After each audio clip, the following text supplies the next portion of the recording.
An antihero is simply a protagonist who lacks traditionally heroic qualities. This rather broad type of character has a lot of subtypes, from the Byronic heroes to annoying YouTube personas, but we're going to talk about a specific type of antihero. You know the one, the cool one. Brooding, dark, alone, antiheroes are way cooler than normal heroes because they possess a special power that the marketers desperately seek: edginess. Being edgy is the secret to making a good character. At least, I think it is. It must be, given how everyone keeps going on about it. Regardless, antiheroes have a lot of other perks. For one, they are really easy to write. So ready your best flat stare and prepare to brood. Or just read nearly any comic from the 90s and get ready to write an antihero. Now, the first thing our antihero needs is appropriate attire. Antiheroes need darker colors to contrast them from the heroes. Basically, have him break into the Dark Lord's closet and steal his black attire before shaving off the spikes. Don't forget the scar that will only make him look battle-hardened rather than ugly, as well as a permanent 5 o'clock shadow. Now that we have our antihero looking the part, we are basically done, because most antiheroes get like no characterization. I mean, of course they do, so long as that characterization is brooding and laconic. Antiheroes speak a special language consisting only of grunts and short sarcastic quips.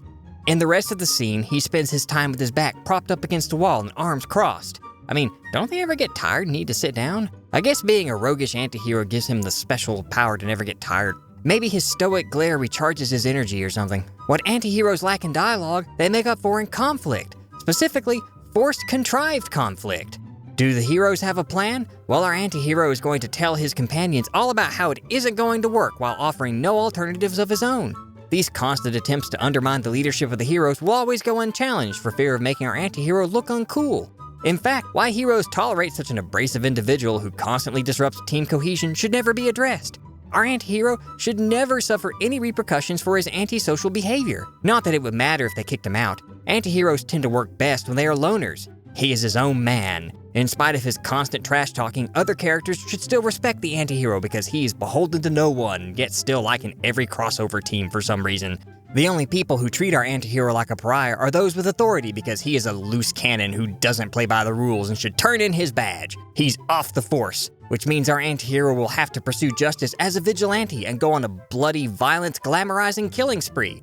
Be sure to downplay the justice part of vigilante justice. He will mow down enough minions to fill an entire army by himself faster than you can say what's due process.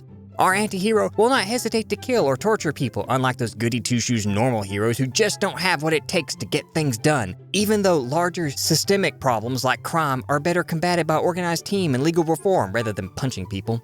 Speaking of punching people, this is what our antihero is really good at. In fact, the antihero is one of the few characters who we don't need to give a ton of super awesome powers to. Our antihero is so cool, he could be awesome just by himself, with superpowers being entirely optional. This will in no way be glaring when he's surrounded by superpower companions and hyper-powerful villains. He will win his fights through sheer grit and massive authorial bias. No need to cleverly resolve the antihero's fights with guile and underhanded tactics that emphasize his pragmatic nature when compared to the more idealized heroes. I mean, writing a cunning hero is like really hard.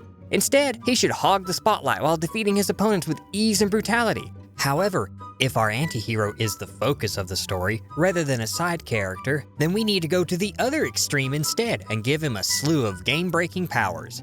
He should slaughter all of his foes with relative ease, to the point where the only true challenge in the story is for the audience as they endure the antihero's increasingly terrible one-liners. It helps to remember that all characters are simply a collection of abilities and not like actual human beings with emotions. Don't worry, I'm sure the antihero's innate coolness will distract the audience from his complete lack of depth. Now, adding depth to an antihero is entirely optional. I don't really see how it could make him any cooler, but I suppose it couldn't hurt. Normally, keeping our antihero's backstory a secret adds mystery, and not just because we are too lazy to give him a motive. However, adding subtle hints to his past can be useful, especially if we suggest a tragic youth full of emotional scars that can only be healed in hurt comfort fix. The only motive to drive our antihero is usually revenge. Revenge could work as a motive for our antihero because it acts as a foil to the more heroic character's ideals and creates a dark shadow of the traditional portrayal of the impartial and objective pursuit of justice. But the real reason is so our antihero can drop cryptic hints about his bloody quest for vengeance that we will totally detail and not forget to resolve by the end of the story. I mean, we really don't have time to actually make up a good reason our antihero is a bitter, lone, antisocial jerk, so vengeance is a good fallback.